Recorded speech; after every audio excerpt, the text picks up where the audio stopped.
Bonjour tout le monde et bienvenue à un nouvel épisode de Total Idiot. C'est le dernier de l'année, wow, déjà la fin de l'année. Et d'ailleurs, pour la nouvelle année qui s'annonce, j'aimerais en profiter pour vous souhaiter beaucoup de bonheur ainsi que le plus beau cadeau qu'on peut s'offrir, la destruction complète de son ego.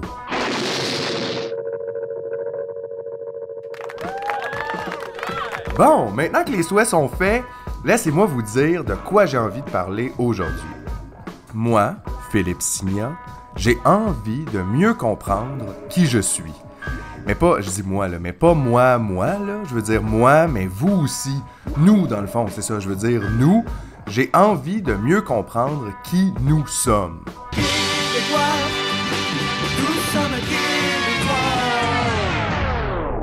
Ouais, ok, pas vraiment dans ce sens-là, mais un peu en même temps, mais c'est compliqué.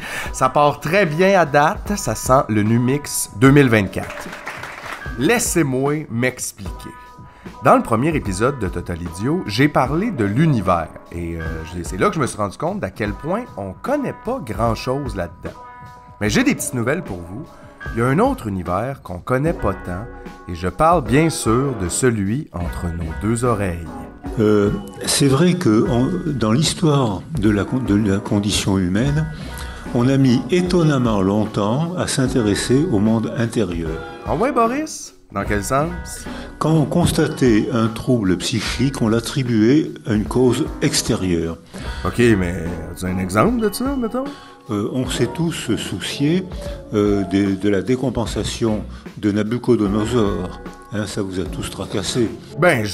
Oui, un peu, là, comme tout le monde. Et Nabucodonosor part faire la guerre aux Hébreux, et il revient très troublé. Ben c'est sûr, la guerre, tu sais, c'est tellement troublant, la guerre. Il se met à marcher à quatre pattes, il se met à laper, à aboyer comme un chien, et on explique ce trouble du comportement par forcément une force extérieure, un mauvais esprit qui s'est accaparé de cet homme, de cet empereur. Ouais, c'est vrai que c'est niaiseux ça, mais pourquoi qu'on parle de ça donc? J'ai comme oublié, là. Or, il se trouve que on a mis longtemps, c'est seulement au XXe siècle, alors Freud, bien sûr, a été un des premiers à ouvrir la voie et à montrer que le monde intérieur existait et qu'il fallait l'explorer.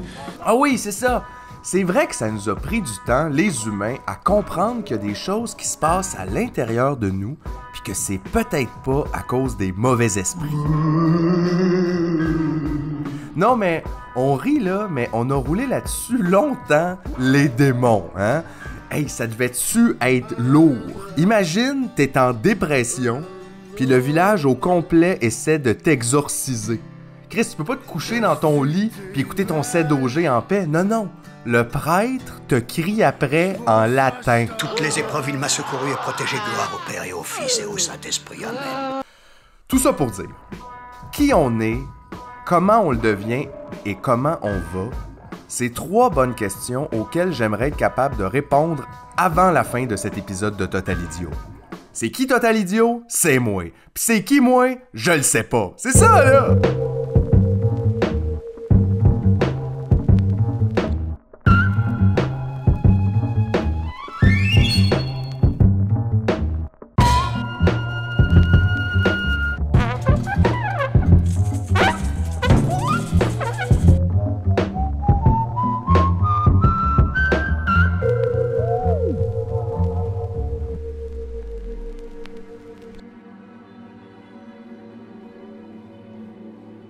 Qui suis-je?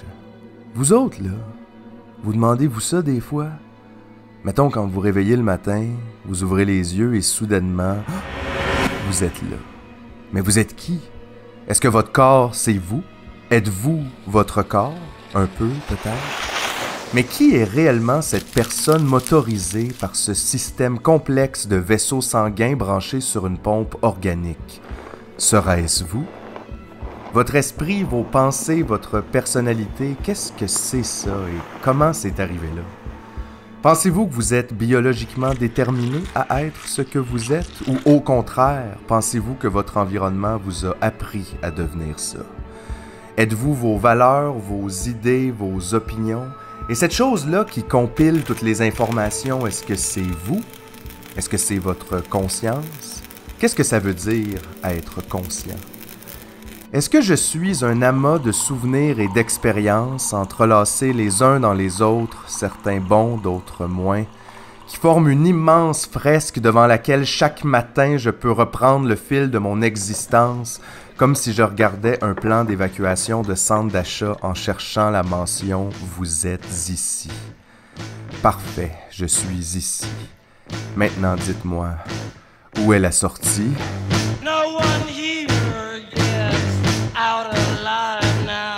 Comprenez-vous de quoi je parle? Non, c'est ça, moi non plus, là. Mais c'est normal parce que qui on est, c'est quelque chose d'assez compliqué et ça intéresse d'ailleurs plus qu'un domaine scientifique. Il est écrit sur Wikipédia que la notion d'identité est au croisement de la sociologie et de la psychologie, mais intéresse aussi la biologie, la philosophie et la géographie. Tabarouette la gang, on n'a pas fini là! Mais là, je vais vous faire un aveu, j'ai pas eu le temps de faire 5 doctorats ce mois-ci. Mais là, attention, c'est pas de ma faute. En fait, c'est parce que mon identité géographique, c'est pas ontarien. On travaille moins que les Ontariens, infiniment moins que les Américains. Faut qu'on travaille plus. Alors, comme tout bon Québécois paresseux qui veut en apprendre plus sur 5 perspectives scientifiques en même temps, j'ai fait une excellente recherche Google qui m'a mené directement à une vidéo de 3 heures sur YouTube intitulée « La construction de la personne », dans laquelle Boris Cyrulnik, qu'on a entendu dans l'introduction, neuropsychiatre et psychanalyste, dialogue avec Gérard Osterman, psychothérapeute, Dao Djerbal, historien, Somaïa Kashvandi, sociologue, et Gérard Jorland, philosophe et historien des sciences. Le tout animé par Philippe Bruneau, psychiatre et anthropologue. Là, je dois vous avouer, dès la 3e minute du vidéo, j'ai été complètement séduit par cette introduction 100% francophonie de Gérard Osterman. Gérard? Et la première chose que j'ai envie de dire, c'est comment allez-vous? Quand je dis comment allez-vous, c'est parce que c'est une question fondamentale dans la thérapie. D'ailleurs, comment ça va? On se le dit tous. Et un thérapeute, c'est quelqu'un qui donne de l'allant. Parce que la vie, quand on est mal dans sa peau, elle est arrêtée quelque part. Et d'ailleurs, on dit dans le peuple hébreu que le grand drame, c'est d'être arrêté. Et un passé qui ne passe pas, c'est un futur qui ne s'ouvre pas.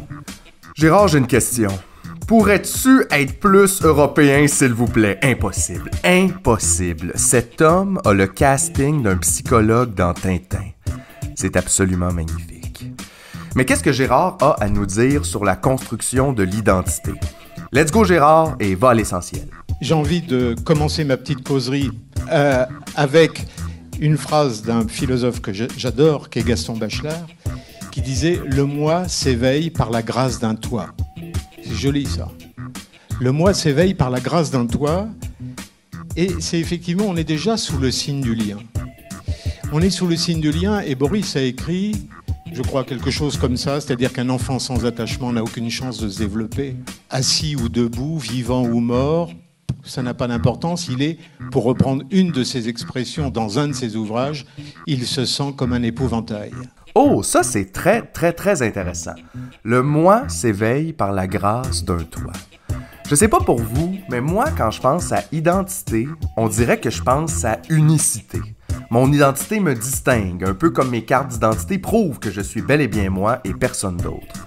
Mais l'identité, là, autant ça rapporte à quelque chose d'individuel et de personnel, autant c'est quelque chose de fondamentalement collectif. Identité, ça vient du latin idem, qui veut dire le même. Fait que l'identité, c'est un sentiment commun d'appartenance à un groupe. Je pourrais pas m'identifier comme Québécois si personne d'autre que moi était Québécois. Ça voudrait rien dire. C'est comme ça qu'on s'identifie, en se mettant en relation avec les autres. Donc, l'identité naît dans la relation. Je suis parce que les autres sont. Sans les autres, je ne serais pas grand-chose. Et c'est vrai. Si on met un enfant dans une boîte, faites pas ça là en passant, c'est 100% interdit. Mais en théorie, si mettons là, on mettait un enfant théorique dans une boîte hypothétique et qu'on le laissait là tout seul pendant des années, quand on ouvrirait la boîte, il y a 2 choses qui sont certaines. Cet enfant n'aurait aucune identité et on aurait besoin d'une nouvelle boîte. Et là, je dis l'identité depuis tantôt, mais dans le fond, c'est les identités. C'est un peu pour ça que ça intéresse plusieurs domaines scientifiques, c'est parce qu'on en a plusieurs. Prenez moi, par exemple. Qui suis-je? Ben, je suis un homme québécois dans la quarantaine, qui pratique le métier d'artiste, qui anime un podcast, qui habite dans Rosemont, qui adore la lasagne et déteste les lundis. Chacune de ces identités-là est partagée. Certaines avec Garfield. Non, mais c'est vrai, là. Je suis pas le seul artiste dans Rosemont ou le seul quadragénaire qui aime la lasagne.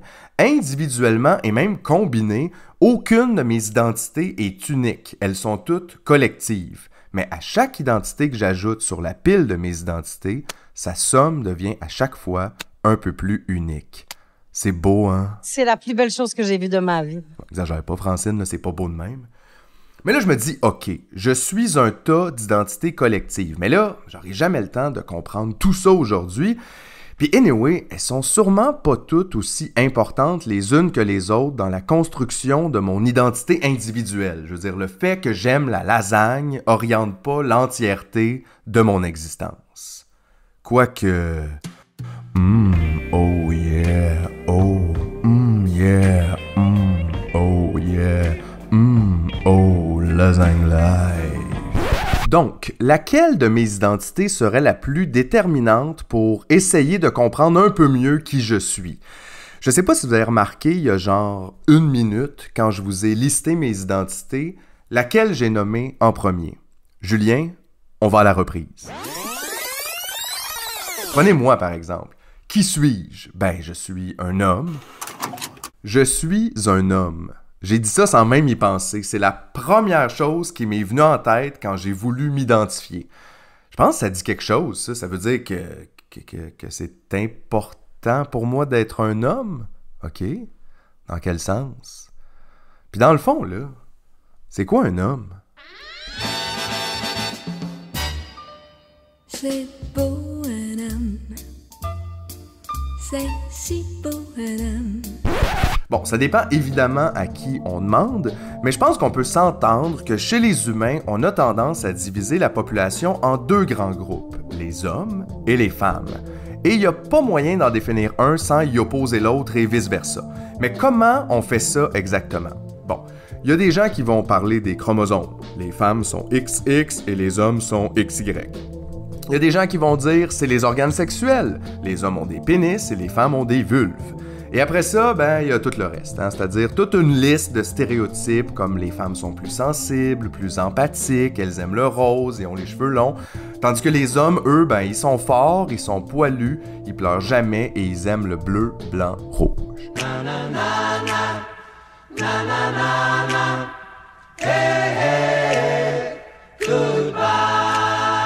Bon, évidemment, tu peux être un homme et ne pas être fort, mais attention, ça pourrait faire de toi pas un vrai homme.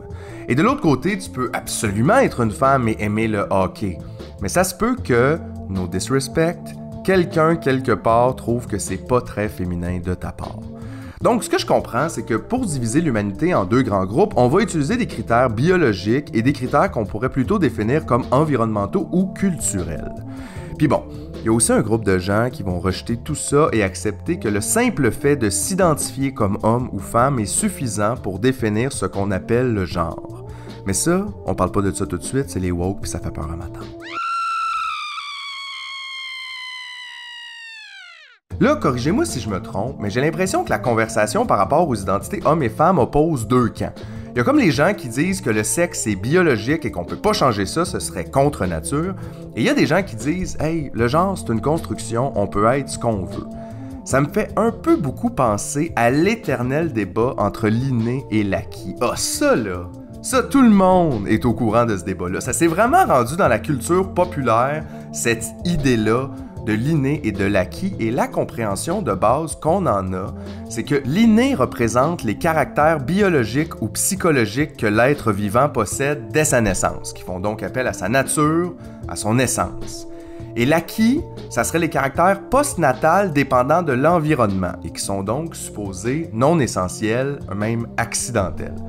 Sauf que les mots inné et acquis, j'ai appris ça ce mois-ci, ça vient même pas de la biologie, ni de la psychologie d'ailleurs, Ça vient de la philosophie. Descartes en parlait déjà au 17e siècle avec les idées innées et acquises, et le concept a été importé en biologie seulement vers la fin des années 1800 avec l'avènement de la théorie de l'hérédité. Mais là, on va juste se mettre en contexte, on est au 19e siècle, je dis pas que la science était niaiseuse, là. Mais à la fin des années 1800, quand les enfants toussaient, on faisait quoi? On leur donnait de l'héroïne. Puis quand les gens faisaient une dépression, on faisait quoi? On leur offrait une lobotomie. Fait qu'à ce moment-là, la théorie de l'hérédité, c'est pas les gènes puis la compréhension de l'ADN. Là. Personne n'est sur Ancestry.com, tu peux 100% laisser tes cheveux puis tes ongles sur la scène de crime. Tu peux même laisser un gallon de ton sang si tu veux, tant que tu signes pas ton nom avec, il n'y aura pas d'épisode de Forensic Files à propos de toi. Fun fact, dans le premier ouvrage consacré à la notion d'hérédité, qui s'appelle le Traité philosophique et physiologique de l'hérédité naturelle 1847-1850, l'innéité correspond à la possibilité de variation de l'enfant par rapport aux parents, tandis que l'hérédité est la reproduction à l'identique des caractères des parents dans l'enfant. Donc, inné et héréditaire sont en opposition. Confusant? Un peu, oui. C'est seulement vers 1880 qu'on va préciser la notion d'hérédité et qu'on va finalement mettre en opposition les concepts d'inné et d'acquis. Mais anyway, en biologie ou en bio pour les intimes, ça a l'air qu'on n'utilise plus vraiment ça inné et acquis. Là. C'est comme trop niveau 1. On va plus parler de déterminisme biologique et de déterminisme culturel. C'est quoi ça? OK, on commence avec les déterminismes biologiques. C'est plusieurs choses. La première, c'est les déterminismes génétiques. For example, si la mutation d'un gène cause le diabète, on va dire que ce diabète-là a un déterminisme génétique. Ça, tout le monde est d'accord, c'est facile, c'est super cool. Par contre, tous les déterminismes biologiques ne sont pas génétiques. On prend un autre exemple. Si une infection au virus Zika pendant la grossesse entraîne une microcéphalie chez l'enfant, le déterminisme est bel et bien biologique, mais il n'est pas génétique. Conclusion, un déterminisme peut être biologique sans être génétique. Parfait? Parfait. OK, on augmente le niveau de difficulté un peu. Si j'ai une alimentation très riche en sucre et en gras et que je développe un diabète de type 1, mon diabète est-il déterminé par la biologie? Ben dans les faits, autant que la microcéphalie de l'enfant est causée par le virus Zika. Mais on va quand même trouver que mon diabète est dû à mon alimentation, donc mes comportements et mon environnement. Donc les déterminismes biologiques non génétiques sont environnementaux. OK, question piège. Si ma préférence pour le bleu ou le rose est induite par une exposition élevée à une de ces deux couleurs dans mon enfance, est-ce que le déterminisme est biologique? Là, les gens vont dire non, c'est pas environnemental, c'est plus que ça, c'est culturel. Alors qu'en fait, on est exactement dans le même raisonnement que pour le diabète de type 1, c'est-à-dire mes comportements et mon environnement ont un impact sur ce que je suis en tant qu'être biologique. Ce qu'il faut retenir de ça, c'est que ça n'a pas rapport d'opposer le déterminisme biologique et le déterminisme culturel. Le déterminisme biologique inclut les déterminismes génétiques et culturels. À la limite, c'est ces deux catégories-là qui sont mutuellement exclusives. Comprenez-vous ce que je veux dire? Ben c'est ça, moi non plus, OK? Je suis pas biologiste, là. Là, j'ai lu plein d'affaires pour essayer de comprendre, mais en ce moment, on se fera pas de cachette, là. Vous écoutez une vulgarisation de la vulgarisation par un gars qui essaye de vous expliquer quelque chose qu'il comprend pas tout lui non plus. C'est ça, Total Idiot, OK? Ça coûte 5$ par mois, y a pas de pub, OK? Non, mais sans blague, là, pour 99% des gens comme moi, les gènes, les chromosomes, l'ADN, on sait pas trop c'est quoi. Je veux dire, on utilise ces mots-là, là, mais on sait pas de quoi on parle, puis on pourrait rien expliquer de ça. Je te jure, la prochaine fois que quelqu'un te parle de chromosomes, demande-y de t'en dessiner un puis de t'expliquer comment ça marche. On le sait pas. Je le sais pas, moi non plus. Quelqu'un le sait, mais c'est pas nous, OK? Ceci dit, j'aimerais vous citer cette phrase qui a changé à tout jamais ma perception du débat inné versus acquis. Ça n'a pas de sens de demander si un trait est dû au gène ou à l'environnement, à peu près de la même manière que ça n'a pas de sens de se demander si la lumière est due à l'ampoule ou à l'électricité. Tabarnak! C'est beau, hein? C'est la plus belle chose que j'ai vue de ma vie. Oui, c'est beau, Francine, mais t'en mets tellement, on dirait que c'est pas sincère. Mais là, qu'est-ce que ça veut dire pour l'identité homme-femme, tout ça? Bon, Encore une fois, j'aimerais vous rappeler que je ne suis pas biologiste, je suis juste un gars qui a lu une couple d'articles scientifiques en ligne. Je sais pas pourquoi je me suis lancé là-dedans d'ailleurs, puis ben honnêtement, je commence à le regretter un peu. Mais là, je voudrais pas dire n'importe quoi, alors pour être certain de pas me tromper, voici une citation tirée d'un article qui vulgarise le fonctionnement de la cascade de régulation génétique impliquée dans le déterminisme du sexe. Au lieu de se voir comme mâle ou femelle, on serait mieux de se comprendre comme des mosaïques de traits plus ou moins plus souvent mâles ou plus souvent femelles. Oh là là là là là là, mais qu'est-ce qui se passe? On dirait que la biologie est rendue woke! Un autre département universitaire qui passe aux mains de Québec solidaire, faites vos recherches! Non mais pour vrai là, mettons que j'essaie d'oublier tout ce qu'on m'a appris par rapport aux deux pôles d'identité hommes et femmes. Je trouve que ça a beaucoup de sens. Je veux dire, on est la même affaire, là. On est fait avec les mêmes ingrédients qui ont cuit dans le même four. Comme les muffins, on est tous un peu différents, mais on est tous un peu pareils. Puis l'autre affaire, là, c'est que si on a deux catégories fermées puis que plein de gens rentrent pas dedans, c'est pas les gens le problème, c'est les catégories, là. Toutes les certitudes qu'on lance à propos de c'est quoi un homme et c'est quoi une femme sont remplies d'exceptions, comme les hommes sont plus grands que les femmes, mais il y a certaines femmes qui sont plus grandes que certains hommes, ok? Rendu là, ça sert à quoi d'en parler? Tu sais, juste pensez à ça, là, 2 secondes. On trouve certains hommes efféminés et certaines femmes masculines. Quelqu'un qui réfléchit à l'envers verrait là une belle preuve que la société d'antan est en train de s'écrouler. Mais on devrait peut-être considérer que masculin et féminin, c'est juste une mauvaise conceptualisation de la réalité. Mais non, impossible! Les gens qui donnaient de l'héroïne aux enfants auraient jamais fait ça!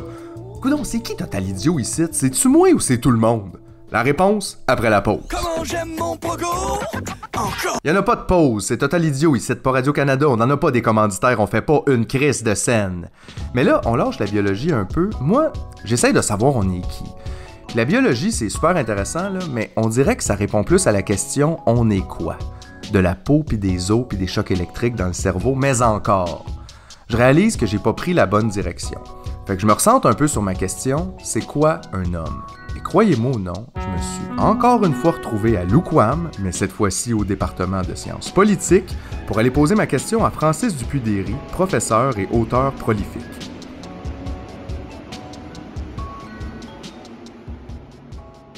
Il y a différentes manières de répondre à ça, évidemment.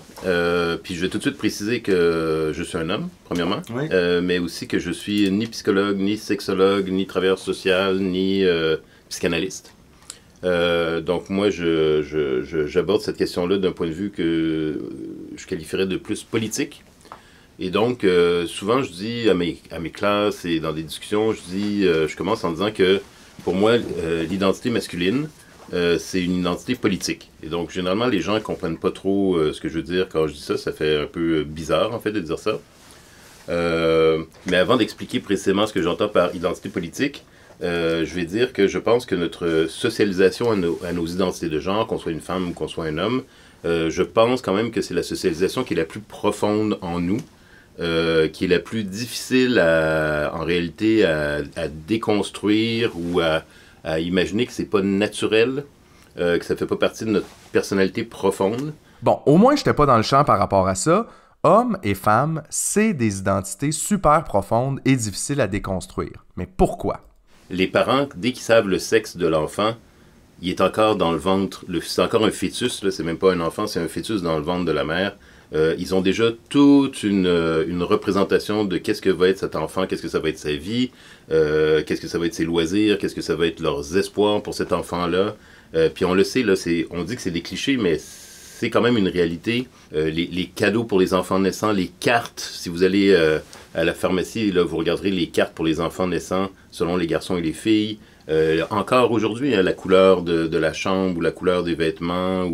Puis on le sait aussi, il y a plein de tests qui ont été faits là-dessus sur le rapport des adultes avec des bébés dont on ne révèle pas le sexe, où on dit ce bébé-là c'est un garçon ou c'est un bébé-là c'est une fille, mais en vérité on leur donne le sexe inverse pour voir comment ils interagissent. On n'interagit pas de la même manière avec un bébé qui pleure quand on pense que c'est un garçon ou qu'on pense que c'est une fille. Donc, c'est très, très fort, là, cette socialisation. Quand ils savent pas, les gens font quoi? Ils sont perdus? Ils sont perplexes, oui. C'est une des questions. Ben, c'est la première question qu'on demande. On me dira, oui, mais quelle autre question demander au sujet d'un bébé naissant? Évidemment, il n'y a pas de passe-temps, il n'y a pas d'emploi, il n'y a pas de couleur préférée, mais c'est la question, c'est très important de savoir c'est une question qu'on veut savoir. Il y a même des parents qui font des parties pour révéler le sexe de l'enfant, là. Et donc ça nous marque. Donc, avant même qu'on soit né, il y a déjà des projections sur notre identité d'homme et identité de femme. Hey, c'est quand même fou raide, hein, quand on y pense. On attribue des caractéristiques à des fœtus. Puis on agit différemment avec des poupons selon leur couleur de tuque. Mais un instant, là, pourquoi c'est politique tout ça? Pourquoi je dis que c'est une identité politique, même si ça a des répercussions psychologiques, culturelles, d'interaction interpersonnelle, d'estime de soi et tout. Pourquoi je dis que c'est politique? Parce qu'en fait, ce qu'on qualifie de féminin ou qu'on qualifie de masculin, en réalité, si on le regarde objectivement, ça a un sens politique. C'est des mots qui font référence à la politique. Je donne la définition du masculin selon l'Association américaine de psychologie, 2019. C'est stoïcisme, donc ça c'est la rétention des émotions, mais surtout c'est domination, action, compétition, agressivité. Domination, là, puis agressivité, puis compétition, c'est des logiques politiques de hiérarchie, d'être le meilleur, d'être le plus fort, de dominer l'autre, de ne pas être dominé soi-même. C'est politique, ça. Et les femmes, il y a un terme en français qui est très parlant, on dit les sexes opposés. Quand on y pense, c'est curieux comme expression. Mais en fait, on dira... Être un homme, c'est pas être une femme, et être une femme, c'est pas être un homme. Et donc, en fait, on a l'impression qu'il y a des caractéristiques qui sont différentes, mais même opposées ou contraires du côté féminin. Donc, c'est plutôt que d'être autonome et un individu autonome et actif et agressif et compétitif, on est plutôt dans le relationnel, l'émotion, le care, la bienveillance, la collaboration. Il y a même un psychologue québécois qui disait le féminin, c'est l'égalité et le masculin, c'est la hiérarchie. Donc, encore des concepts politiques. Et donc, si tu me demandes qu'est-ce qu'être un homme, qu'est-ce que le masculin, ben moi je dis la représentation dominante, hégémonique, mainstream, majoritaire, ça reste ça. Ces représentations-là qu'on se fait du masculin, qui est en fait en opposition au féminin. C'est un peu absurde de penser le masculin tout seul, en fait. Le féminin aussi, d'ailleurs. Il faut que tu aies la référence à l'autre. L'identité naît dans la relation, merci beaucoup. Mais encore. Ce qui est important de voir, c'est que ça, c'est des représentations qu'on se fait à nous-mêmes et qu'on fait aux autres et qu'on cherche chez les autres pour nous confirmer que les hommes c'est ça et que les femmes sont ça. Moi, ma compréhension de la nature humaine, des êtres humains, c'est qu'en fait, on a en nous tout le potentiel humain. Donc, on a le potentiel humain d'être dans la bienveillance, dans la compétition, dans la domination, dans la soumission, dans l'entraide, dans la concurrence, dans l'égoïsme, dans la collectivité, dans le relationnel, dans la raison, dans l'émotion. Ça, c'est humain, c'est les humains qui peuvent faire ça, qui peuvent vivre ça, qui peuvent ressentir ça. Et je pense qu'on est un humain plus complet si on est capable de jouer sur tous ces registres-là selon les contextes. Et je pense qu'en réalité, la plupart des personnes jouent sur tous ces registres-là. Le matin, t'es quelque chose, l'après-midi, t'es autre chose, puis c'est aussi selon avec qui t'es en relation. Si t'es en relation avec ton patron, t'es en relation avec un policier, t'es en relation avec un enfant, t'es en relation avec ton grand-père qui est malade, j'imagine que t'es pas toujours sur le mode de domination, agression, compétition. Ça serait bien l'enfer. En tout cas, ça serait mieux probablement pour ton enfant ou pour ton grand-père. C'est vrai que dominer son grand-père, c'est un drôle de passe-temps. Mais c'est intéressant ce que Francis dit. Les caractéristiques qu'on identifie comme masculines ou féminines, dans le fond, c'est juste tout le potentiel humain. Puis ça, c'est vrai, là, on peut pas le nier. Tout le monde est capable d'être toutes ces choses-là. C'est un choix qu'on fait. Mais ok, d'abord, ça vient d'où cette idée-là que les hommes sont telle chose et que les femmes sont autre chose? C'est que cette question de l'origine des identités de hommes-femmes et des relations entre les hommes et les femmes, il y a une conviction forte chez beaucoup de personnes que c'est comme ça depuis la nuit des temps. Et on a des images comme à l'âge des cavernes, l'homme allait chasser le mammouth, puis la femme, elle l'attendait en passant l'aspirateur dans la caverne, puis en entretenant le feu. Ça, c'est des images, là, tout le monde de ces images-là. Walt Disney nous a montré ces images-là, il y a des films, on voit des même fresques. l'académique a dit ces choses-là. Il y a des bandes dessinées, il y a des romans qui reprennent ce mythe de l'âge des cavernes. Sauf que le problème, c'est qu'en réalité, si on regarde concrètement là, les études squelettes, de ce qu'on a retrouvé de squelettes d'il y a 15, 20 000 ans et plus, en réalité, on n'en sait strictement rien et c'est une reconstruction qu'on fait à partir de notre modèle d'aujourd'hui. La caverne, dans le fond, c'est une bungalow de la rive sud, ou de la rive nord, ou de la banlieue. Puis partir chasser le mammouth, c'est partir travailler, puis revenir avec de l'argent. Fait qu'on se projette donc dans le passé. On a inversé notre rapport à l'histoire. C'est qu'on calque notre modèle d'aujourd'hui, la famille, le binôme, homme, femme, un petit garçon, une petite fille. Probablement, il y a un chien là, dans la caverne. Là, et l'homme qui va travailler et la femme qui reste là. Et on dit, ben ça a tout le temps été comme ça. Les féministes des années 60 ont tout bouleversé, mais ça a tout le temps été comme ça. Et ça fait partie de la nature humaine. Ça fait partie de l'évolution de nos ancêtres. Ça fait partie, peut-être, ça s'explique peut-être avec la testostérone, avec les hormones, avec etc., etc. Mais le problème, c'est qu'en réalité, la seule vraie position honnête, intellectuellement et scientifiquement par rapport à nos lointains ancêtres préhistoriques, c'est qu'on n'a aucune idée comment ils fonctionnaient. Et il y a des études qui disent, depuis 15-20 ans, qui remettent en question d'ailleurs des études qui avaient été faites avant en étudiant des ossements puis ce qu'ils avaient trouvé dans des fosses funéraires, par exemple. Ils disaient, ah ben ça c'était un homme et sa femme, et on voit bien que lui était chasseur. Puis en fait, maintenant, on dit, ben en fait, on n'en sait rien. On trouve des ossements, et en réalité, des fois, on ne sait même pas si c'est un ossement d'homme ou de femme. On y allait avec la taille, et c'est facile à imaginer, dans le fond, quand on y pense bien, si dans 20 000 ans, on retrouve un tibia de toi, puis un os de petit doigt, puis, disons, une bouteille de Coca-Cola à côté de toi, c'est ça qu'on trouve. Je deviens l'homme Coca-Cola. Ben non, mais c'est qu'en fait, en toute objectivité, on n'a aucune idée de ce que ça signifie, et on est incapable de reproduire ta vie. Et ça signifie peut-être rien. Ça signifie peut-être rien. On ne peut pas savoir qui a fait la bouteille, à quoi elle servait, qu'est-ce que tu faisais avec cette bouteille-là. Et avec ton mollet, ton tibia et ton petit doigt, on ne peut pas savoir, est-ce que toi, tu chassais, tu faisais-tu des podcasts, est-ce que tu buvais de la bière, est-ce que tu avais des relations avec une femme, deux femmes, trois femmes, quatre femmes, 20 femmes, est-ce que tu avais des enfants qui s'occupaient des anciens, etc. Donc, toute cette image-là de la famille, de l'âge des cavernes, il faut mettre ça aux poubelles, ça vaut rien. Si je comprends bien, les rôles genrés qui sont là depuis la nuit des temps, c'est un peu de la bullshit, là. On fait dire des choses à des tibias. Hey, même Mesmer est comme outré par tant de charlatanisme. Mais si on peut pas se fier là-dessus, on peut se fier sur quoi? Ce qui nous reste, c'est l'anthropologie et l'ethnographie. Donc l'étude des coutumes et des us et coutumes des peuples sur la Terre, hein, des peuples pour lesquels on a pu avoir des données ou des informations beaucoup plus précises. Et là, en fait, la réalité est plus complexe. Et c'est plus complexe déjà, par exemple, chez les Autochtones sur les terres qu'on occupe ici, là, en Amérique du Nord. Les Autochtones ne vivaient pas de la même manière, y compris par rapport aux hommes et aux femmes. Mais on sait que les Wendat, les Hurons-Wendat, les Iroquoiens, on sait que le rôle entre les hommes et les femmes était beaucoup plus égalitaire que les Européens au 16e, 17e siècle. Les Jésuites même le disent. Ils en sont scandalisés, d'ailleurs. Les Jésuites sont scandalisés. Cry me a river. Ils disent il y a beaucoup moins de différence entre les hommes et les femmes. Les enfants, tout le monde s'en occupe à peu près également. Il y a le conseil des femmes. Il y a les conseils des anciennes. Elles ont des impacts sur si on fait la guerre ou pas la guerre. Au niveau de la division sexuelle du travail, c'est beaucoup plus mélangé.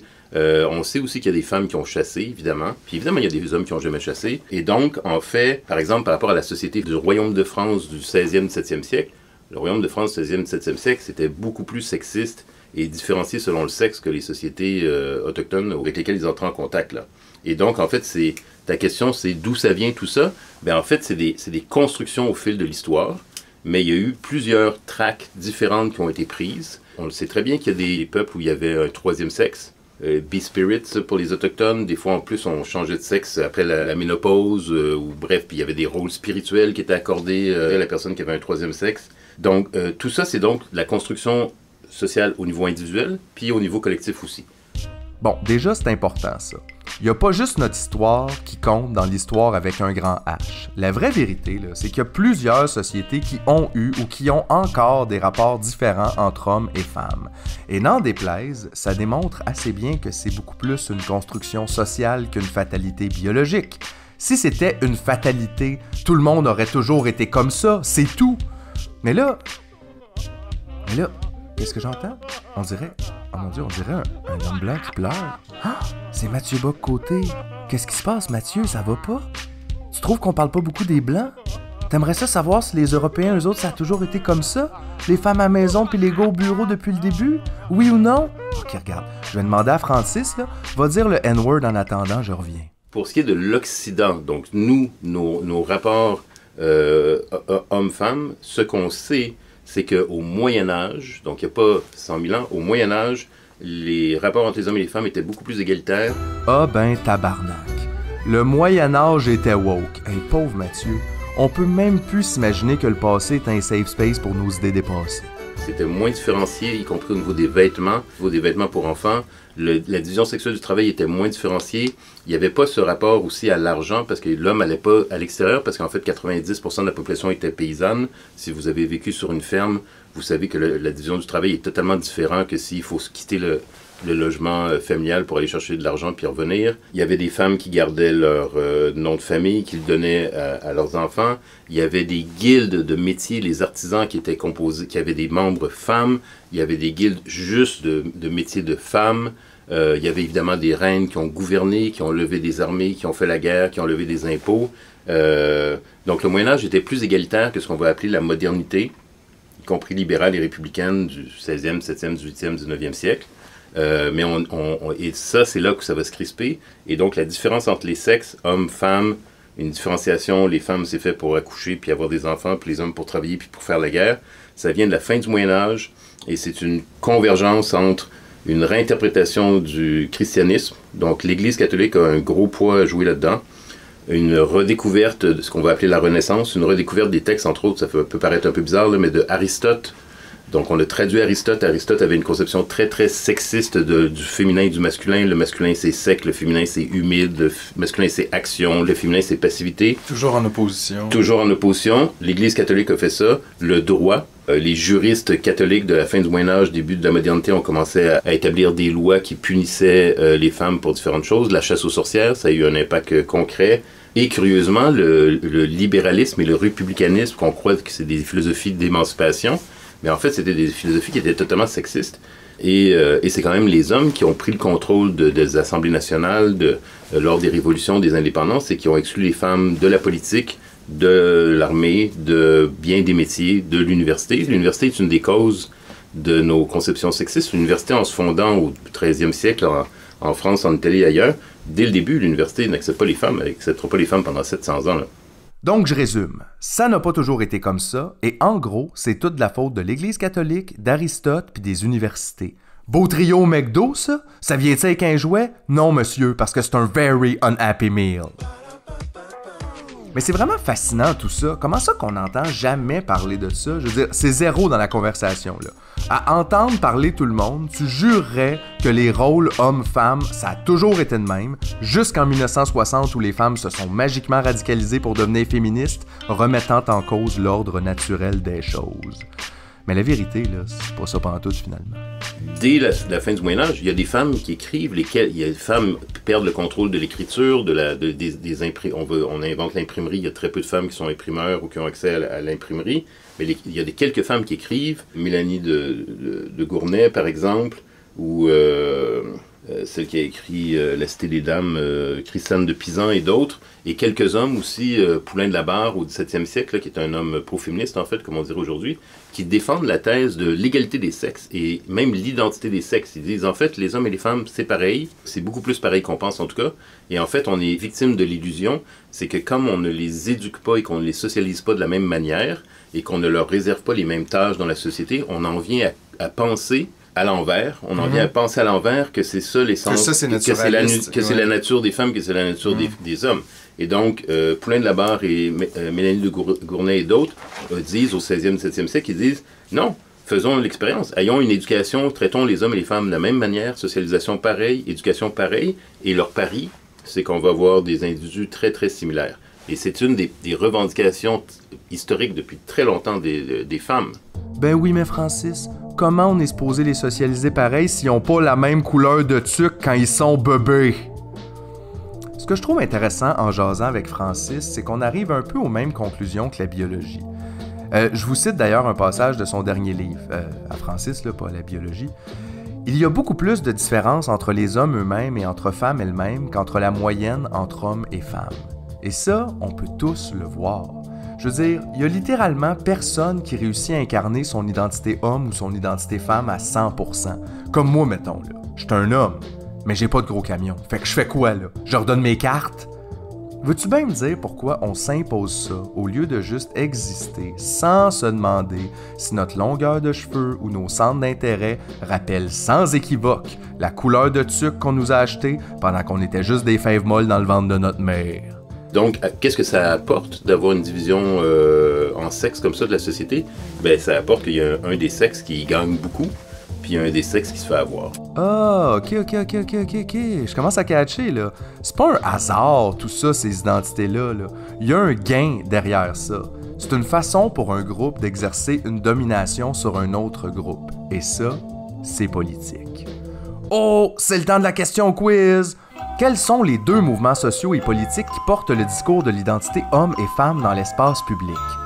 Si vous avez répondu l'émission Un gars, une fille, vous êtes dans le champ ben raide! Voyons donc, c'est quoi? Ça n'a même pas rapport! Je parle bien sûr du féminisme et du mouvement social et politique qui s'y oppose, le masculinisme. Commençons par la base. C'est quoi le féminisme?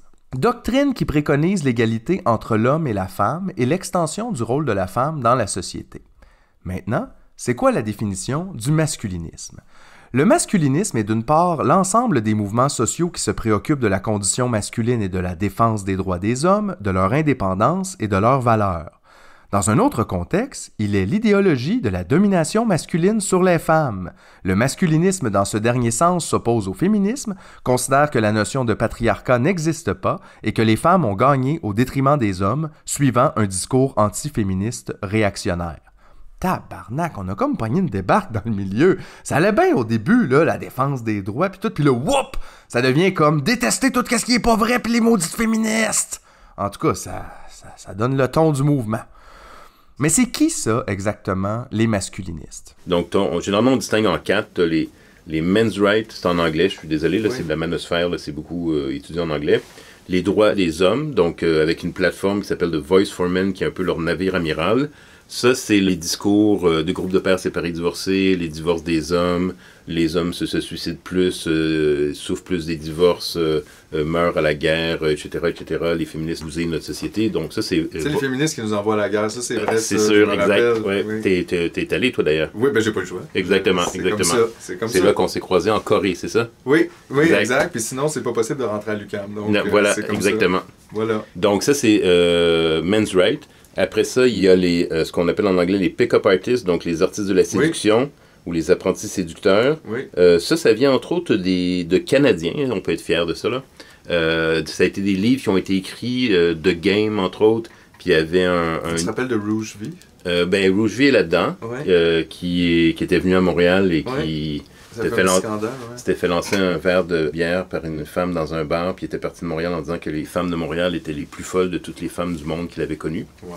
Rouge, donc, qui fait des appels à légaliser le viol et qui dit des trucs absolument épouvantables sur son site Return of Kings.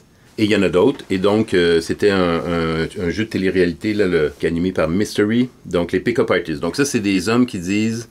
les femmes, on veut les séduire, on veut avoir de la sexualité, on veut pas nécessairement se faire entraîner dans des relations et devenir pourvoyeur et payer, tout ça. Et donc, il faut avoir des techniques de drague pour atteindre nos objectifs. Ensuite, il y a les plus jeunes qui, eux, se lamentent, ils sont frustrés, ils sont en colère de ne pas avoir de sexualité. Donc ça, c'est les célibataires involontaires, ou en fait, la meilleure traduction, ça serait chaste involontaire, involuntary celibates. Mais en anglais, celibate, ça a à la fois le sens de célibataire et de chaste aussi. Fait que je pense que la traduction la meilleure, ce serait chaste involontaire. Eux, techniquement, ils sont plus jeunes, 14, 15, 16 ans. Sur des sites d'Incel, il y a des limites d'âge de 18 ans et plus, mais en tout cas, bref. Et donc, eux, c'est vraiment la lamentation là, de les femmes les trouvent pas attirants pour des raisons biologiques, des raisons sociales, pour différentes raisons. Et eux sont condamnés à une vie morne et triste, sans sexualité. Ils entretiennent entre eux leur frustration, leur colère, leur haine des femmes. Si tu vas sur leur site, là, il y a des mix là, au niveau des avatars. Il y a des avatars assez troublants, surtout tirés de la culture populaire. Le Joker, des super-héros. Mais tu as aussi la photo de tueurs de masse qui viennent de leur communauté. Tu vas avoir aussi des avatars nazis, des croix gammées, des noms aussi Waffen Incel ou des choses comme ça. Là. Donc, pas tous, hein, mais on voit ça, là, c'est pas besoin de chercher longtemps, là, ça apparaît. Là. C'est très bon signe aussi, soit dit en passant. Toujours excellent d'associer. Ils sont obsédés par les tueurs de masse. Parce qu'en fait, dans la communauté Incel, il y a eu à peu près une dizaine d'attentats, là, y compris au Canada. Hein. Ouais. Il y en a eu 2, dont un qui vient d'être reconnu coupable et qui a été condamné pour terrorisme en Ontario. Donc ça, c'est les Incel. Et finalement, il y a les Men Going Their Own Way. Donc ça, généralement, ils sont plus vieux, 35, 40, 50 ans. Et eux, disons, l'ultime réussite du Men Going Their Own Way, ce serait un survivaliste. Les masculinistes, c'est pas une communauté, c'est plusieurs communautés. Quelqu'un de déplaisant qui voudrait les écœurer pourrait affirmer que le masculinisme est un peu intersectionnel. Mais ce serait de mauvaise foi et c'est vraiment pas mon genre. Donc, on a les activistes pour les droits des hommes, on a les coachs de séduction, on a les chastes involontaires et on a les hommes qui s'en vont de leur bord en boudin. Mais tous ces groupes-là ont une chose en commun, ils sont tous anti-féministes. Et ça, c'est intéressant. Le masculinisme, là, c'est pas vraiment une idéologie qui propose quelque chose pour les hommes, c'est une idéologie qui s'oppose au féminisme. Le féminisme, lui, quoi qu'on en dise, ne s'oppose pas aux hommes. C'est un mouvement d'émancipation des femmes. Le problème, entre guillemets, c'est qu'elles veulent s'émanciper de qui exactement? Des hommes. Commencez-vous à comprendre les ramifications politiques de tout ça? Mais comme on essaie de figurer c'est quoi un homme, attardons-nous un peu, et je crois vraiment que c'est le bon verbe, aux idées des masculinistes. Donc, pour un masculiniste classique, la place de la femme est à la maison, elle doit être soumise sexuellement à son partenaire et le laisser décider de tout. L'homme, lui, se doit d'être un leader stoïque, fort et dominant, qui protégera sa femme et sa famille en utilisant la violence s'il le faut. Après tout, c'est l'ordre naturel des choses. Fait que les masculinistes présentent un peu l'homme comme un héros pratiquement invincible sorti tout droit d'un film de Sylvester Stallone, au point où je finis par me dire, ben coudonc, si on est si invincible que ça, c'est quoi la nécessité d'avoir un mouvement pour nous défendre? Nous défendre de quoi, au juste? Du féminisme? Mais comment est-ce que ça pourrait nous affecter, le féminisme? On est 100% dominant, les boys. What's up? Mais évidemment, l'ironie n'a jamais tué personne, et parfois on pourrait même trouver ça un peu dommage. Mais allons quand même voir, un tout petit peu, ce que les masculinistes québécois ont à dire d'intéressant sur l'identité homme et femme. Parce que pour un homme, dans le fond, pour tous les hommes, une femme, c'est son plus beau bijou. Quand tu sors avec ta femme, si ta femme est bien habillée, puis tout ça, elle paraît bien, c'est plus prestigieux que ta Rolex, là. Les femmes sont des bijoux plus prestigieux que les Rolex. Ça me semble tout à fait scientifique comme affirmation. Tu sais, t'as 2 hémisphères de ton cerveau, t'as l'hémisphère droit, t'as l'hémisphère gauche. Puis, c'est sûr que, tu sais, c'est très, très, très rare quelqu'un, surtout des femmes qui se servent de l'hémisphère droite et l'hémisphère gauche égal. C'est rare que les femmes vont utiliser les 2 hémisphères de cerveau égal, tel qu'expliqué par un gars qui utilise clairement ces 2 hémisphères égales, c'est-à-dire 0% chaque. Justement, on a un gros manque de masculinité. Puis le problème, c'est qu'on définit la masculinité aujourd'hui étant toxique quand on sait très bien que le problème, c'est le manque de masculinité. Ouais, de bonne masculinité. Puis à un moment donné, tu sais, c'est un peu le rôle du père et la mère. C'est pour ça que c'est vraiment le yin et le yang, le nord et le sud. Dans élever un enfant, tu sais, la mère est tout le temps un petit peu plus dans ses émotions. C'est plus tu t'en vas te cacher en dessous de sa robe quand papa te chicane. Mais c'est ça, le pôle, la polarité entre l'amour du père, qui est l'amour dur, l'amour de non, tu fais pas ça. Tu sais, je crains mon père, mais je me sauve dans les jupes de ma mère quand mon père me chicane. C'est comme on a besoin de ces deux pôles-là. On a besoin de l'amour dur puis d'avoir peur de son père. Tout ceci me semble très sain. Alors, comme vous pouvez voir, on nage en plein délire. Mais là, vous allez me dire, ça reste du contenu assez fringe sur Internet et c'est pas faux. Mais il existe aussi un masculinisme plus léger, même un peu diète, qui réussit à se tailler une plus grande place dans l'espace public. C'est les influenceurs pour hommes. Leur discours est moins violent, souvent axé sur l'activité physique et on les voit partout. Par exemple, vous avez peut-être vu ou entendu parler de Louis Racicot, le coach qui nous crie après « non-fucking-stop ». Tu me dis que t'es motivé, t'arrêtes pas de scroller sur les réseaux sociaux. Tu me dis que t'es motivé, mais t'arrêtes pas de procrastiner. Tu me dis que t'es motivé, mais tu fais toujours ta fucking bitch. OK. Sais-tu quoi, Louis? Ça gosse un peu. de se faire crier après. C'est comme, comment je te dirais ça, c'est agressant. Hein? Mais bon, en même temps, il dit pas spécifiquement que les femmes devraient être soumises et rester à la maison. Fait que dans le fond, là, peut-être qu'il lance juste un message de motivation aux hommes, c'est tout. OK. Mais écoutez-le ici dans une entrevue qu'il a donnée à Urbania, le tigre géant des médias en ligne, le mois passé. Je crois que le vrai problème de la société, c'est qu'on valorise beaucoup les problèmes. T'as le droit de pas être heureux tout le temps, t'as le droit d'avoir des journées de marde, c'est correct, mais reviens-en. Des fois, je trouve qu'on est trop... On veut trop s'inventer des problèmes quand on se compare à d'autres personnes. Ou je trouve que c'est de se victimiser. C'est pour ça que moi, je veux à tout prix dire comme, garde, arrête, puis prends-toi en main. T'es responsable de ta vie. Arrête de faire ta victime. T'es plus en contrôle que tu le penses. Le vrai problème de la société, c'est qu'on valorise beaucoup les problèmes. Juste cette phrase-là mériterait un épisode de Total Idiot au complet, mais sorry, on n'a pas le temps. Qu'est-ce qu'on dit d'autre là-dedans? Reviens-en, arrête de te victimiser, t'es en contrôle. C'est-tu moi ou c'est exactement ça la projection de l'identité politique homme? Sois stoïque, laisse faire tes émotions, fais des push-ups, puis tout va bien aller. Après tout, t'es pas une bitch. Ça, en passant, c'est le même gars qui fait des week-ends spartiates, où tu peux payer plein d'argent en échange de la chance d'aller te faire crier après dans la pluie pendant que tu fais des push-ups. Et tout ça dans le plaisir suprême de faire comme les Spartiates. Ah, ça, c'est masculin, hein, les Spartiates. Avez-vous vu le film?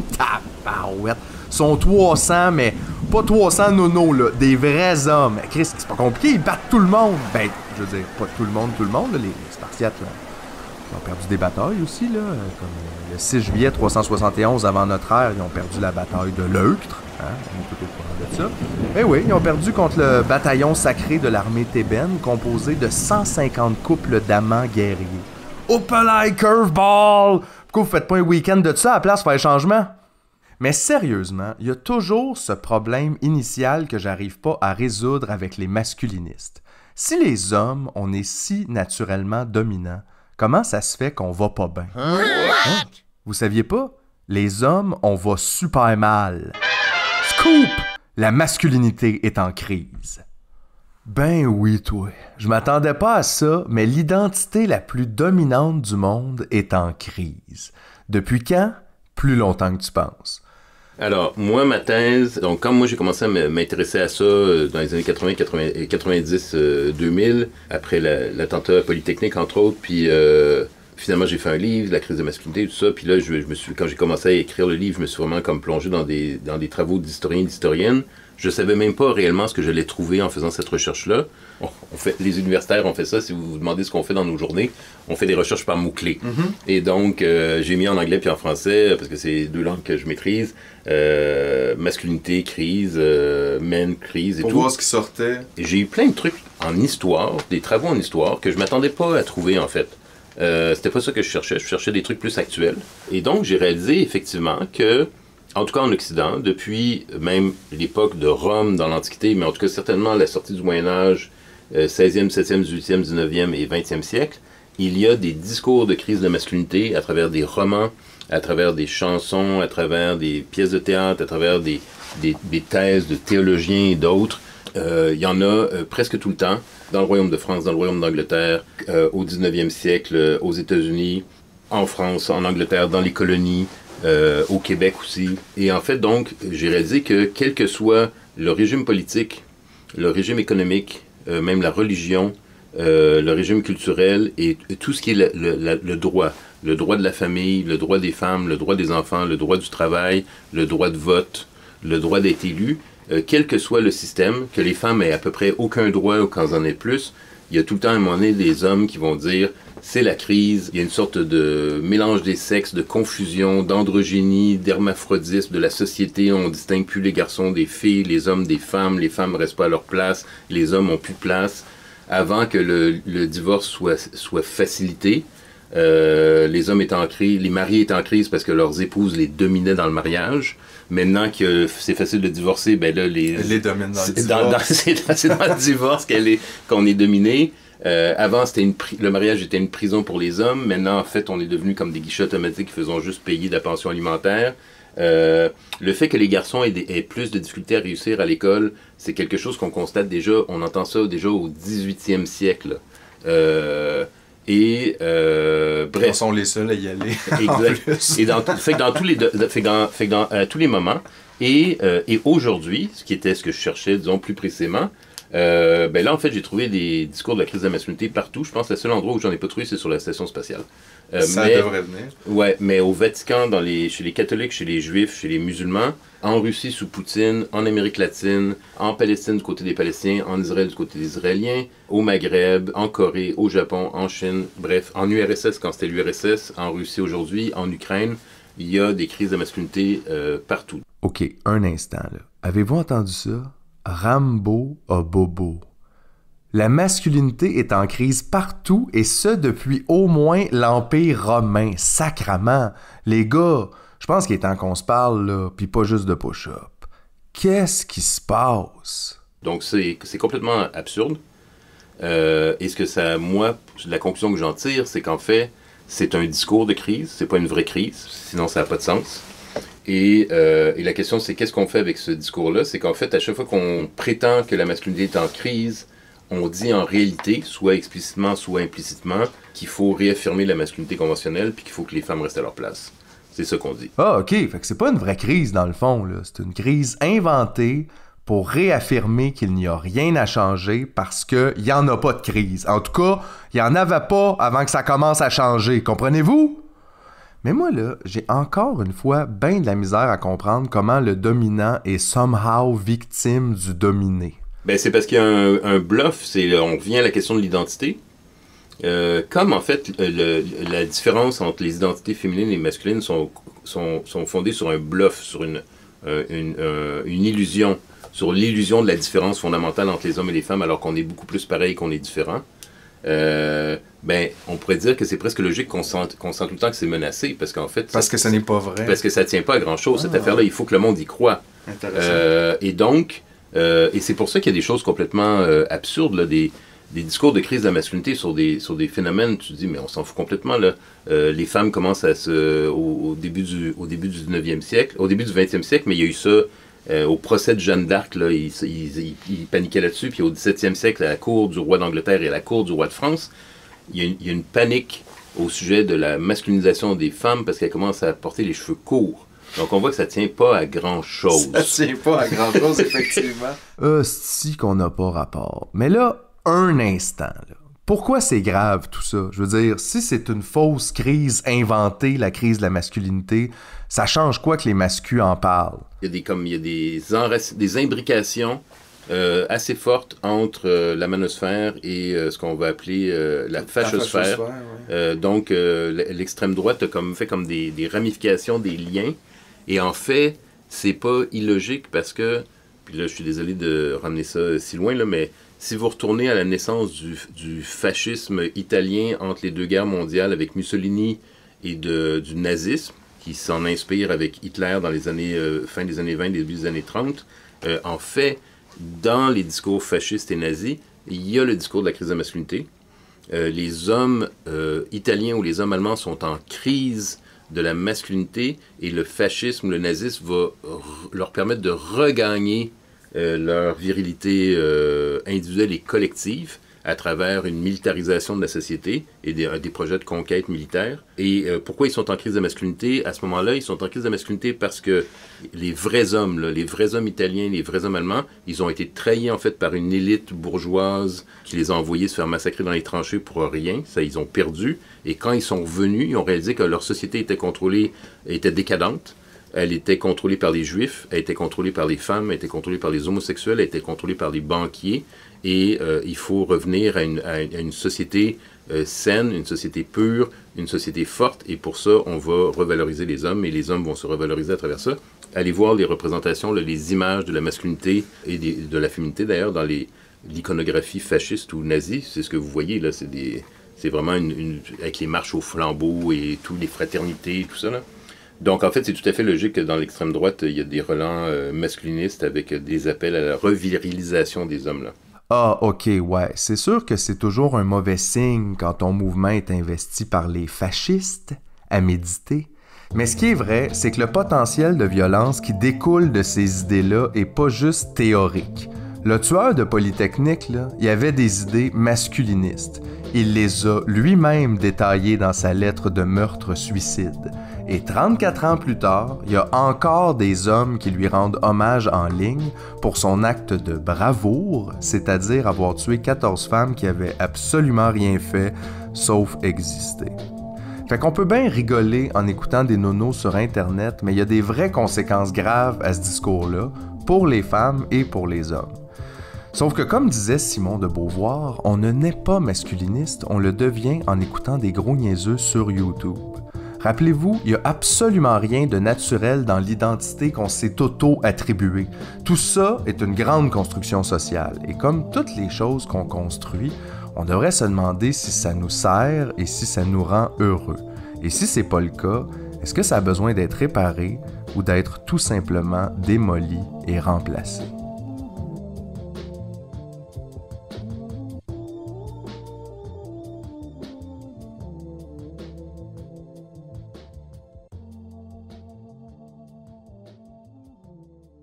Fait que finalement, comment ça va les boys? C'est une question importante, ça, faut se la poser. Et apparemment, pour les hommes, ça ne va pas très bien. Les hommes décrochent plus, les hommes se suicident plus et les hommes sont plus souvent victimes de crimes violents. Ça, là, c'est des faits qu'on entend souvent de la bouche des masculinistes, chiffres à l'appui, qui prouvent que les hommes ont des problèmes et selon eux, ces problèmes-là sont causés par une féminisation de la société. Yeah, c'est pas compliqué, là. Ça le prouve qu'on est des victimes qui ne se victimisent pas. Mais avant de se lancer dans une série de push-ups, allons vérifier tout ça ensemble. Est-ce que c'est vrai que les hommes décrochent plus?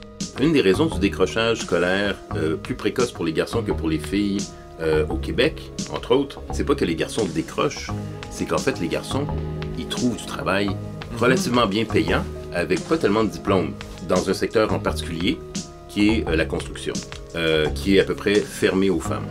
Ah, ok, fait que c'est pas vraiment ça finalement. Les hommes décrochent plus, mais de jobs payantes avec moins de diplômes. Mais je veux dire, peu importe, là, c'était le moins grave. Anyway, les affaires bien pires que le décrochage dans la vie, mon petit gars, comme le fait que les hommes se suicident plus. Et ça, c'est vrai. Les hommes se suicident plus que les femmes. Au Québec, par exemple, en 2020, on compte 3 fois plus de suicides chez les hommes que chez les femmes. Ça prouve, hors de tout doute, que la vie est pire pour les hommes. Mais allons un peu plus loin dans les statistiques pour le fun. C'est qui les hommes qui se suicident le plus? Ça, on en parle un peu moins. Citation. Au Canada, le taux de suicide des jeunes hommes autochtones est environ de 3 à 6 fois plus élevé que le taux moyen des hommes, avec des taux allant jusqu'à 20 fois plus élevés dans certaines communautés. Cela dit, ce sont les jeunes hommes homosexuels, bisexuels et transgenres qui ont le taux de suicide le plus élevé.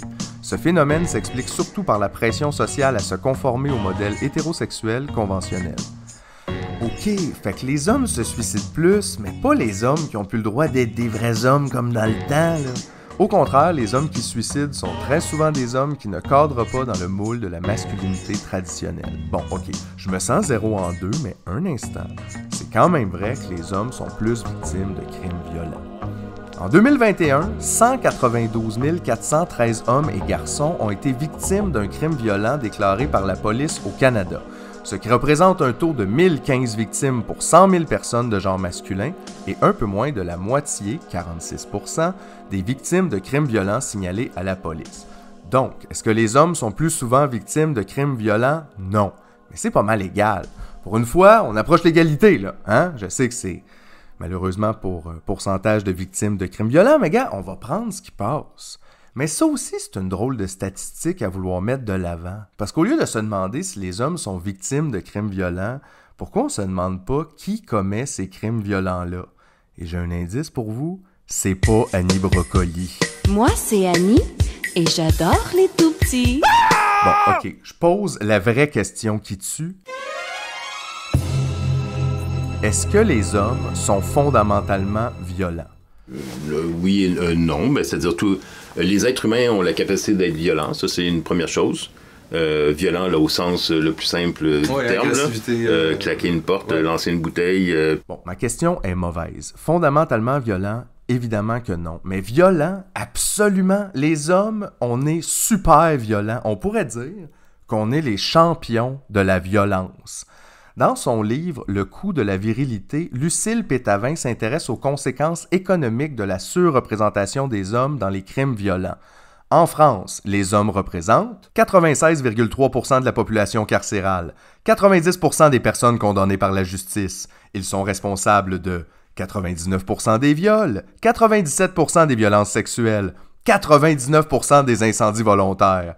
Na na na na, na na na na, hey! Au secours. Citation. Pour chaque catégorie d'infraction, Lucille Pétavin a établi le différentiel qui existe entre le montant des dépenses imputables au comportement des hommes et celui des dépenses imputables au comportement des femmes. Pour l'État, il se traduit en termes de force de l'ordre, de justice, de services de santé. Pour la société, il concerne les souffrances physiques et psychologiques des victimes que l'on peut estimer financièrement grâce à divers phénomènes comme la perte de productivité d'un employé ou la destruction de biens.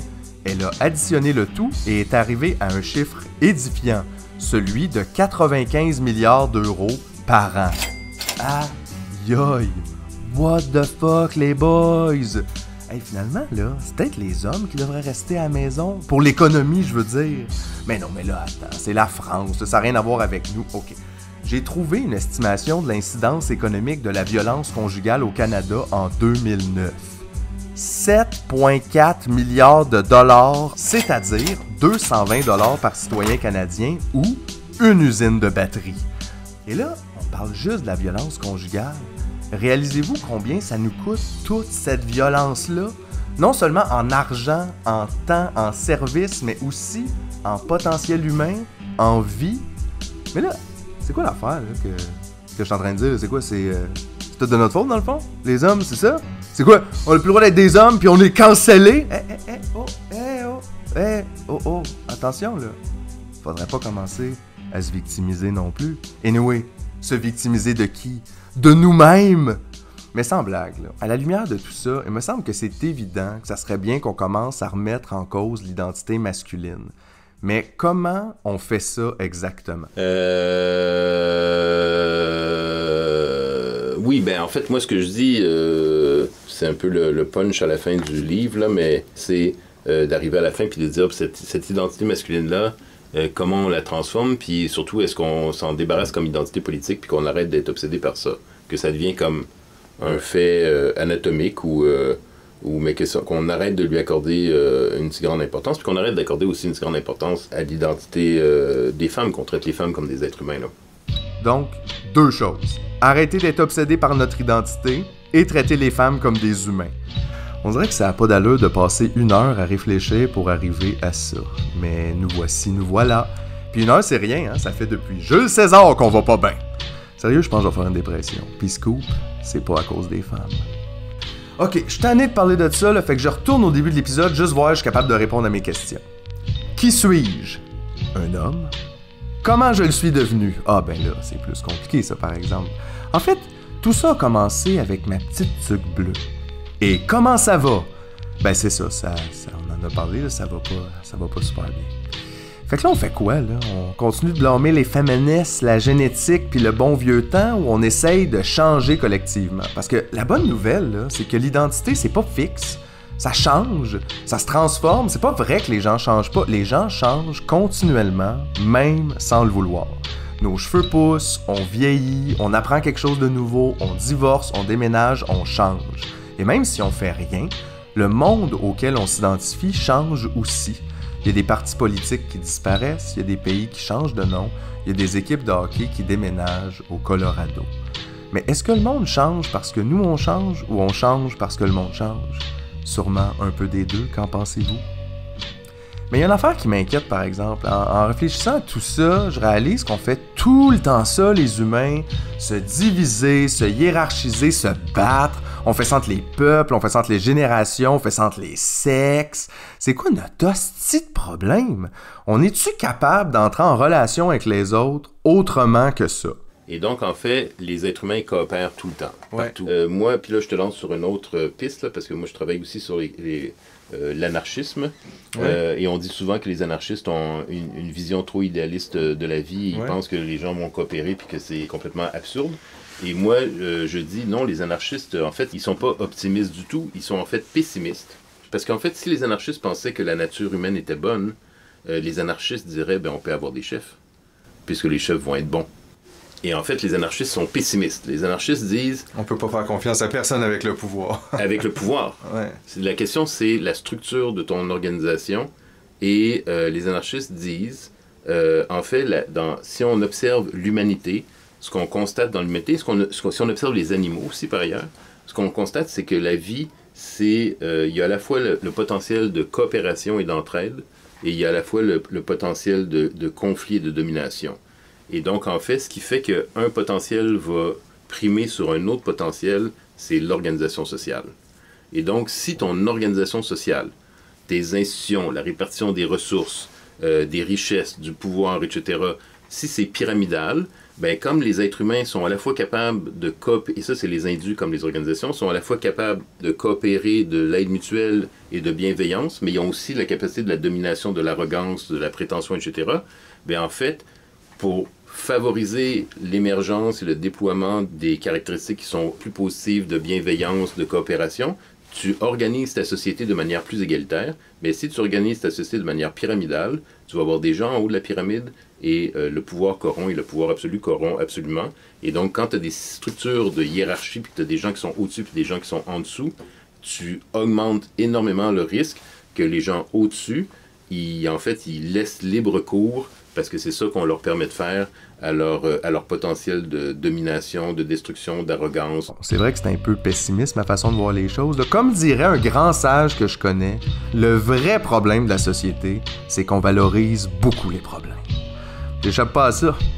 Mais c'est pas faux qu'au-delà des conflits, il y a aussi beaucoup de coopération. C'est comme ça qu'on s'est rendu ici. Et malgré le patriarcat, il y a beaucoup d'hommes qui ne sont pas violents, qui ne voient pas les femmes comme des objets et qui ne cherchent pas à dominer à tout prix. Et je dis pas ça dans le sens de not all men, mais plutôt pour qu'on réalise que justement, c'est pas une fatalité. Les hommes peuvent être ce qu'ils veulent.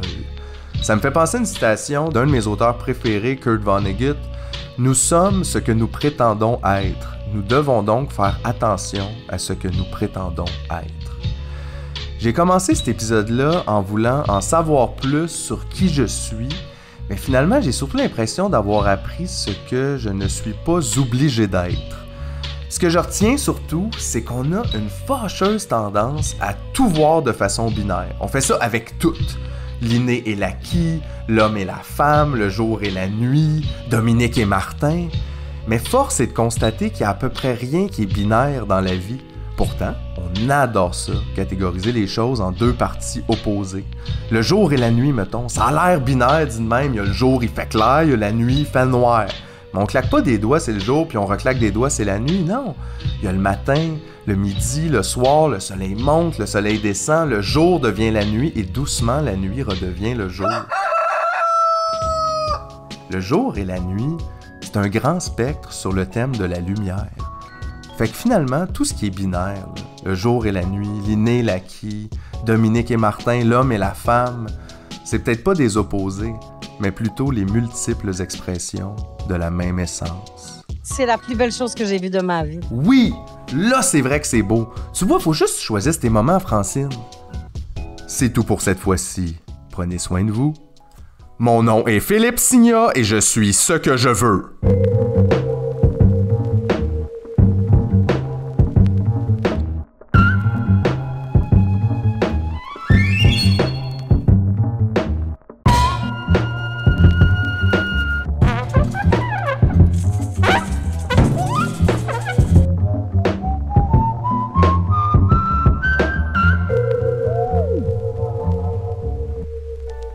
Hey, bonjour tout le monde! Qui suis-je?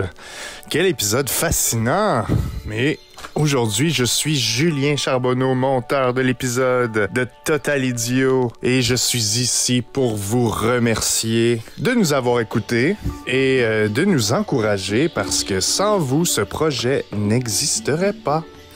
Philippe, mon cher collègue, j'aimerais te remercier pour tout le travail acharné que tu mets à chaque épisode. C'est toujours super intéressant et super le fun à monter. Et particulièrement pour cet épisode, au nom de Philippe et du mien, j'aimerais remercier Francis Dupuis-Déry, quel homme fascinant. Et bien sûr, merci à Francine Ruel. C'est la plus belle chose que j'ai vue de ma vie. Et puis, ensuite, il faut remercier les membres Patreon qui nous encouragent à chaque mois.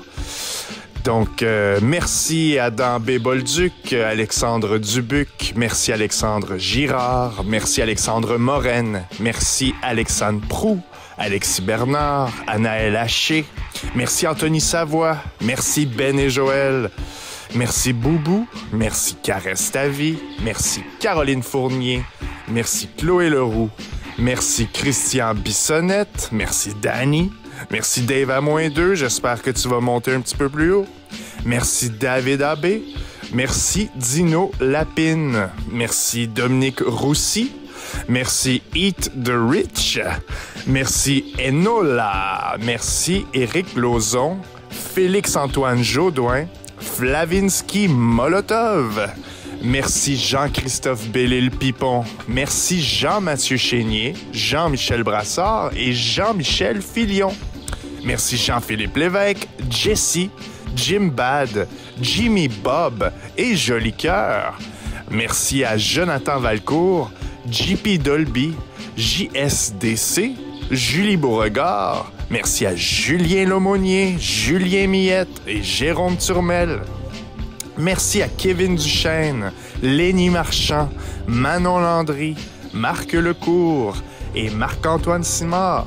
Merci à Marie-Christine Lechat, merci à Gabriel Dumontier, merci à Martin Donaldson, Maryse Perron, Mathieu Desjardins, Mathieu Fournier, Maude Bérubé-Saint-Denis.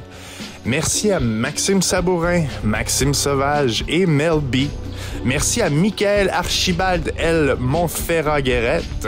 Merci à Nicolas Gauthier. Merci à Oscar Côté-Lapierre et Patrick Roy. Merci à Philippe Beauchamp, Pierre-Olivier Vallée et P.O. Sauvé. Merci à Pouine. Et merci à Poulet Provo. Merci à Pénélope Boutin-Renaud. Merci à Sam, Samuel Pravong, Samuel Péloquin et à Sébastien Ménard. Merci à Sébastien Arpin, Simon Chamberlain, Simon Giroir et Simon Lasselle. Merci à Ski Félix, qui a toujours des long rides de char. Merci à Sophie Junior Carrier, à Sébastien Gilbert Lavoie, à The Joe Cassette, à Thérèse Rossette, à Thierry Mercier, merci à Total Anonyme, merci à Une Marchandise, merci à Vincent Gagnon, merci à William Savard, à Xavier Dragoon, merci à Xavier Lachapelle-Roy, à Yannick Maltais-Verrette, merci à Zoli Hugo, merci à Zulu Oscar Eco, merci à Gabriel Lapierre, Guillaume Sauvé et Jean Mailloux. Et on se revoit l'année prochaine pour un prochain épisode de Total Idiot!